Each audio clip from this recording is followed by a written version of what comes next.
When you're shopping for a gaming mouse, it's not one size fits all. Maybe you like an ultra lightweight mouse, maybe you like a mouse with a ton of buttons, or maybe you like a really heavy mouse. There's a lot of different options for a lot of different people. So we decided to spend $250 on gaming mice so each one of the team members at Toastybros HQ could pick the mouse that they think is the best for their use case under $50. And maybe one of you at home will agree with one of our team members, but paying $250 for gaming mice is a lot of money, so we had to pay for that somehow. Maybe a word from today's sponsor? Dude, what's taking so long?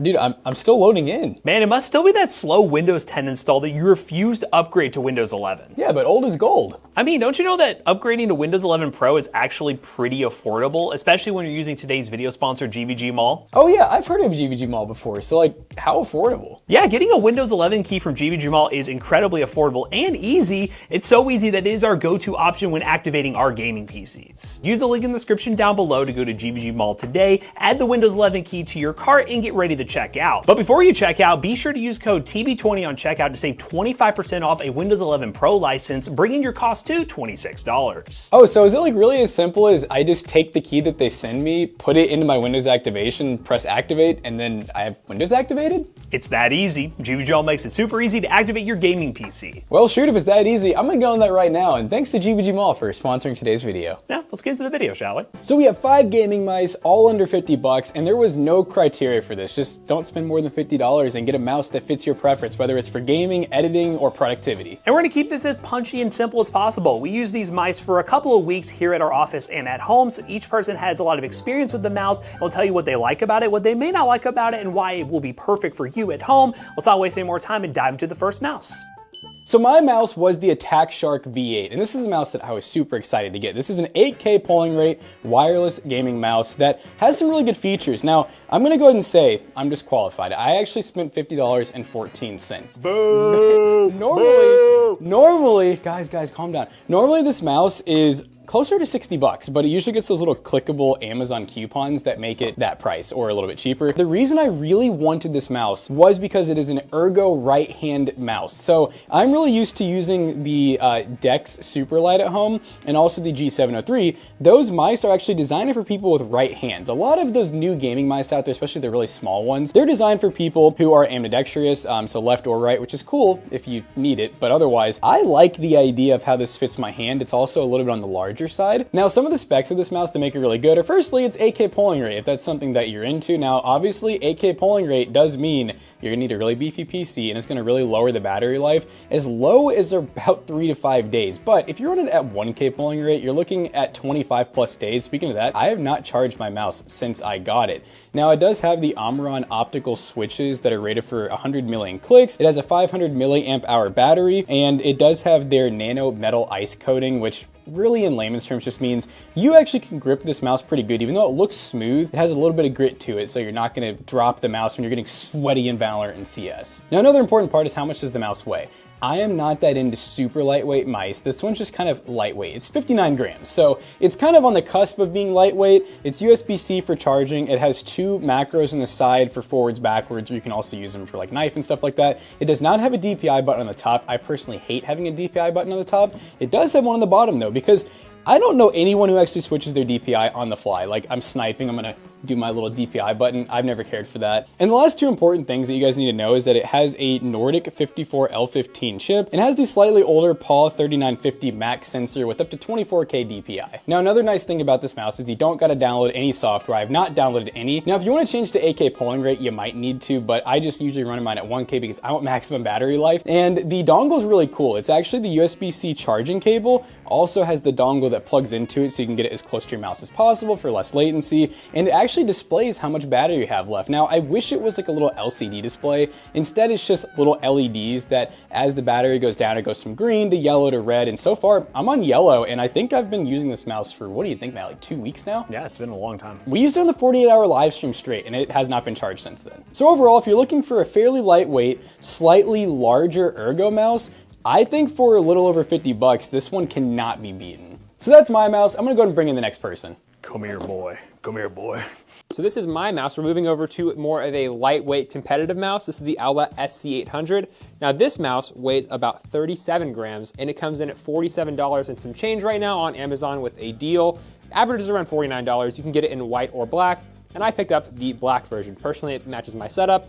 And this is a much smaller mouse than what you saw from Jackson's, and it's an ambidextrous option with 2 side button macros, and it comes with a PAW 3395 sensor, which is pretty standard for competitive mice like this. USB-C charging, and overall unboxing experience is pretty good. You get a nice dongle that you can plug in for low latency like Jackson also has. You get a USB-A power with a USB-C option for plugging in, which you can use to plug in directly to the mouse. And the cable itself is pretty loose, so if you want to use it wired when it's charging, you can do so. So for the Aula SC800, I've been using this mouse for about 2 to 3 weeks now at my own personal setup gaming pretty much every single night.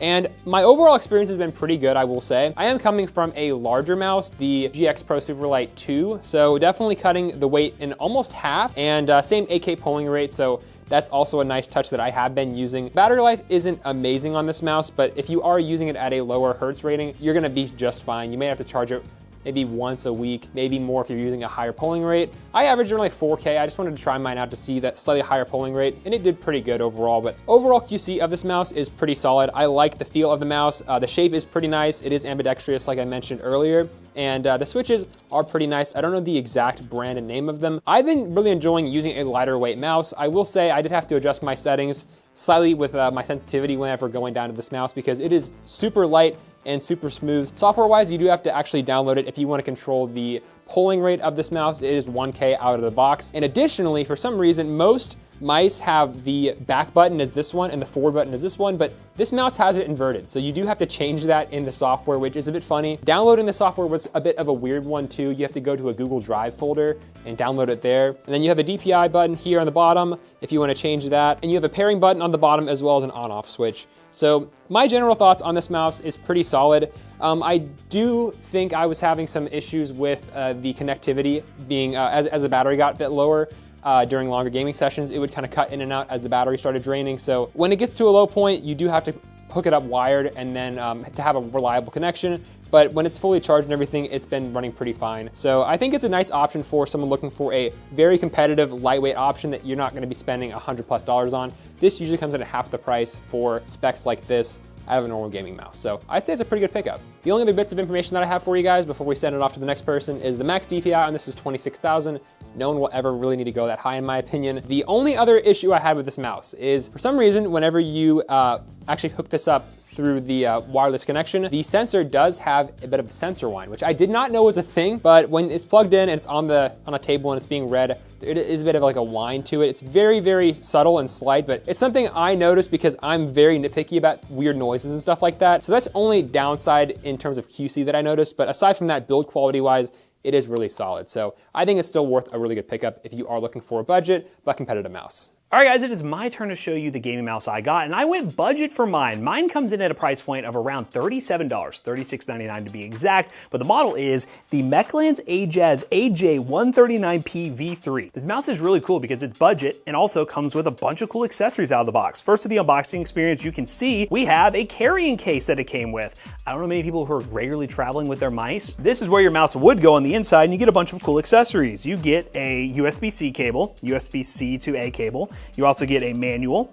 You also get some additional skates that you can swap, which I think are exactly the same that come with the mouse. So maybe once they wear, you can swap to another pair. I guess that's cool to have. You also do get grip tape, which I'm not a huge fan of. I really don't think these mice need grip tape, but if you do like the design, you do get some grip tape. Along with those other accessories is one of my favorite things about this mouse, the included dock. So this dock right here allows you to charge your mouse by just sitting on top of the dock. It's very easy. So you take your USB-C to A cable, plug it up to your PC, and then you could charge your mouse like this whenever you leave it. Now, the battery that's built into this thing is an 800 milliamp hour battery, which based on what Jackson's estimate said of his mouse, will last at the 1000 hertz polling rate this mouse is limited to. That is probably the big bummer of this mouse, is it's not gonna be an 8K polling rate mouse. It is cheaper, it's only 1000 hertz. You're gonna have a really good battery life experience with this mouse, probably up to the month range. So having a dock charger is a little excessive, but if you are somebody who games a lot, and I gamed a lot on this mouse during our 48-hour live stream. I didn't need to dock it and charge it at all. I still had the flexibility to dock it and charge it, so my mouse is maintained at a higher percentage, so I never have to worry about it dying. So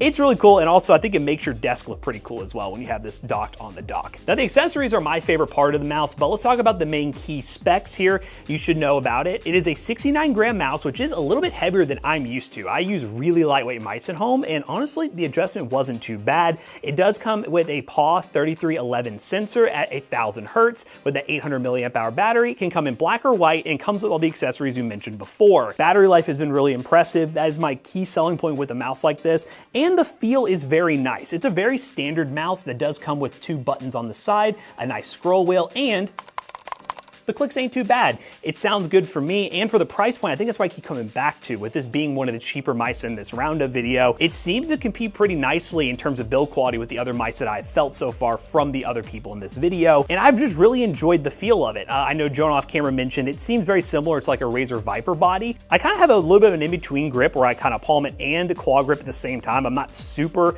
claw gripped with my mice, and it does feel pretty good when gaming. And again, we used this for 48 hours. It was a really smooth experience. You do also get a DPI button on the bottom, and you can use the included dongle or use Bluetooth mode as well if you want to swap between, let's say, a laptop and your desktop computer. Now, the weight is something, as I mentioned, took a little bit getting used to as somebody who has gamed on mice that are like 49 grams. I think this one right here that I was using is an ultra lightweight mouse that's really close to that. You do feel the heft difference. And if you're somebody who has not tested an ultra lightweight mouse before, you may not really care about that weight difference, and this will be perfectly fine for you. But if you are somebody who's looking for ultra lightweight, I wouldn't say this falls into that category, but it's one of those where I've really realized I've probably gone a little too far into the ultra lightweight category, and this is probably adequate enough for me for the kind of games that I play. I'm not an ultra competitive, sweaty shooter kind of gamer. I really play a lot of single player games. So for me, having like a super high polling rate and also having something that's super lightweight to move around really quickly on my desk isn't super necessary for me, and this is plenty for my use case and maybe for you at home. So overall, my experience with this mouse, I'm very happy with the build quality for the price. There are a few weird things about it, like the scroll wheel sometimes may not sound the most premium in the world, and some of the buttons, they sound a little hollow. They're not amazing, but considering the price point and how much fun I've had using this mouse on my setup here at the office, it's one that I'm gonna be keeping as my main mouse here at the office and gonna be using daily, and we'll report back in if I have any other issues in the comments down below. But it's been a really cool mouse to see, and I really like this budget category, especially at this price point, what you can get for the price. Let's go ahead and bring the next person to showcase their mouse. All right, guys, so for the people who don't know me, I am Zach. I am the thumbnail designer and video animator here at Toastybros, and also the peripheral guy. I do a lot of stuff with peripherals, so hopefully my review is better than everyone else's, but, you know, we'll have to wait and see. I picked out the Mambasnake M2, also known as the Attack Shark M2. I don't know why it's called the Attack Shark M2 and it's a Mambasnake mouse. I don't know if Attack Shark owns Mambasnake. It is a 41 gram, $30 mouse was what I paid for it. There's 2 colors, black and white, and each color has 2 versions with grips and without grips. I got the version with grips, but in the box you get the cable, you get the grips, and then the dongle is in here. Anyways, yeah, the grips are in this little package. I never put them on. I don't really care for grips. I think they're a little bit freaky. I don't have any problem with like profusely sweating out of my hands when using a mouse, so I've never really felt like I needed the extra grip. I figured most of the people in this roundup would try to be right around $50. I wanted to go a decent bit below to give an alternative option in case you're really penny pinching, and I think for $30, $35, this is an astounding mouse. So for the people who really care about peripherals, the style of it is a lot similar to the Final Mouse ULX. Final Mouse is a well-known brand in the high-end mice categories. The aesthetics is very similar. It has the same design on it. It's carbon fiber as well. It has the holes, kind of same shape-ish. The Final Mouse Small is a little bit longer than this mouse and has flatter sides, but the shape is very, very similar.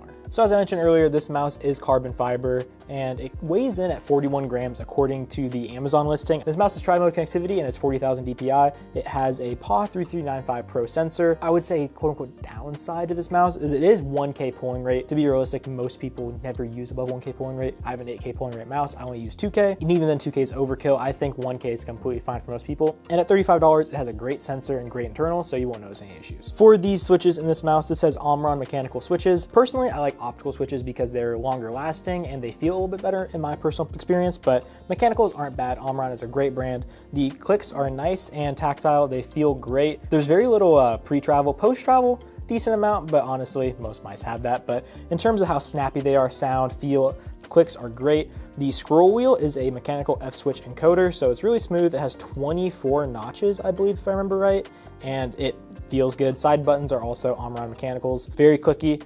No problem with them whatsoever. They're not mushy, and this mouse is definitely small. I can't really palm grip it unless I really want to hurt my wrist and strain my little baby hands. But if you're into claw grip or finger grip, I think you'll have no problem with it whatsoever. If you want a smaller, lightweight mouse, I think this will be perfect. With my version, I did a good QC check. I tested the sides for creaking and there is none. No bowing on the bottom plate whatsoever. Clicks are great, no misclicks, no double clicks, nothing like that. Sensor is super responsive, it works well, there's no skipping. Used it in gaming, it was perfectly fine. I had no issues whatsoever QC-wise, so I would definitely recommend it. You know, every mouse is gonna have some bad batches. Logitech, Razer, you always can get a mouse that's gonna have some problems, but in my experience, there hasn't been any. So thinking about negatives with this mouse, I only have two really major gripes. I think the skates on the bottom are a little bit lackluster. Somebody who uses a glass mouse pad, even higher end cloth pads, and is used to changing out skates, I definitely noticed that these are a bit slower and not as nice as some other stock skates. They're passing, most people probably never notice. You know, I'm just a little bit more on the TISM side of things with mice, so the plastic matters. And then the second kind of bigger gripe is the software. The software is turbo buttons. It is not very good. It is very bare bones. It looks sketchy. It's hard to download. It serves its purpose. It works. You'll be able to do everything you want to do with changing DPI, checking battery, things like that. It could be so much better. So overall, for $35, if you can look past the very few gripes I had that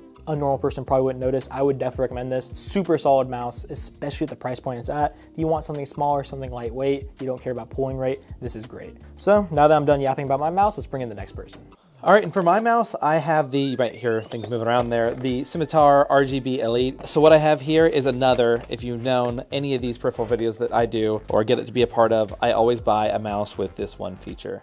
As many buttons as possible. Just happens to be something that I always enjoy. Having macros and all that would be the only thing that I think I do that's technically unique here at the office. When I say that it's unique, it's not like no one else here uses macros. I just obsess over macros. So with that in mind, if you've never considered one of these, if you play MMOs, you probably have seen one of these online. Really good for that. They're kind of mid to low for FPS, but I mean, if you play MMOs and FPS, I assume you're kind of a worldly gamer. You'll play a lot of different things. This mouse has a unique feature, which I didn't really take full advantage of. I was actually realizing when I got here to the office that I was looking at the box and checking it over. I just kind of plug and play is how I run things. But I noticed something here. You get this little device here in the box, and when you twist this, what do you think it's going to do? I don't even know. Yeah, that's right. I thought it was going to bring off the bottom for weights. That's what Jackson thought it was going to be. Oh, that's cool. Yeah, pretty neat. So everyone's thumb sits somewhere different. So depending on where you want it, it can be a little unique to where you want to have it. So I always want my, like, this is what I'm usually using for like melee or shot buttons in games. So I locked it pretty much at the farthest front and then just dial back in. Pretty interesting feature that doesn't come on any of the other mice I've used that have this keypad. Another feature about the keypad is that it has its own like textured buttons for these, but then past that you have that gradient to smooth. If you ever worked on an Excel spreadsheet long enough, you start to color the different rows just so it's easier to tell what's going on. Other than that, you got your usual DPI switches. I think a pretty cool mouse wheel design. I feel like my mouse area gets a little like dirty. I feel like I have pretty oily hands, so I end up getting that gamer gunk everywhere a little faster than others, I think. It's fine. It comes in, I believe, a little over 50 normally, but it often drops in pricing. So if you wanted to get this one, I think it's usually around 58, which I think it's worth it if you're looking for a mouse like the Razer Naga and all that. You do have a braided cable that does not come loose, just your normal thing coming across with the little cable tie if you have a way that you want to organize your stuff a little better. As far as tech specs go, I'm not super well versed in them. I don't really know what these words mean, but I can tell you what they are. We're looking at 17 fully programmable buttons on this mouse. We have the 12 button slider is what they call that little device, but it's 18,000 DPI optical sensor, 50 million click rate, Omron switches, Omron is what Jonah's telling me. It really just brags about a durable scroll wheel with flexible braided cable. So another major specs, if you want to know, we can get a quick shot of the back of this for you. Really, when I buy most of my mice, I just buy it for, you know, a feature I want. I think the only thing that would make this one better would be having an infinity scroll wheel. That would be, at this point, might be my favorite mouse. Well, that's all I really have to say about this mouse. So I think we're actually done. So let's wrap it up. Well, we definitely just got a lot of gaming mice down, and we got a lot of really good opinions. And let me know down below, do you guys like this different style where each person actually reviews their own mouse with minimal criteria, and should we do it with some other products? And as always, if you want to buy any of the mice from today's video, first of all, I want to hear from you guys which one is your favorite, and you can buy them using the links in the description down below. There are affiliate links, they will help us out. Pricing is subject to change because, well, we try to make this video as quick as possible, but we want to also spend a good amount of time with these mice to make sure we're properly giving you a good review of them. So pricing is a little bit up and down, but most of these mice are within the $50 or less price range, and you can see that using the link down below. But as always, we hope you guys enjoyed today's video. If you did, make sure you check out our other two YouTube channels and also our twitch.tv/Toastybros. Do not forget to like, comment, and subscribe. See you guys on the next one. Bye-bye. Now at PCBros.tech, we got all kinds of peripherals. If you come in person, you can even buy a disc. Did you hear that? You can buy a disc. Are you into disc golf? They're We like, actually what? we have a disc golf store that's inside PC Bros now locally. You can come pull up and get some discs. Shout out disc golf. Please go to Toastybros and check out. You'll not save 3% on a disc. There's You'll not save it a on a disc golf PC. store up there. There's a disc What golf is he store. talking about? It's What? there. It's What? there. No. All right, we're gonna jump through the wall.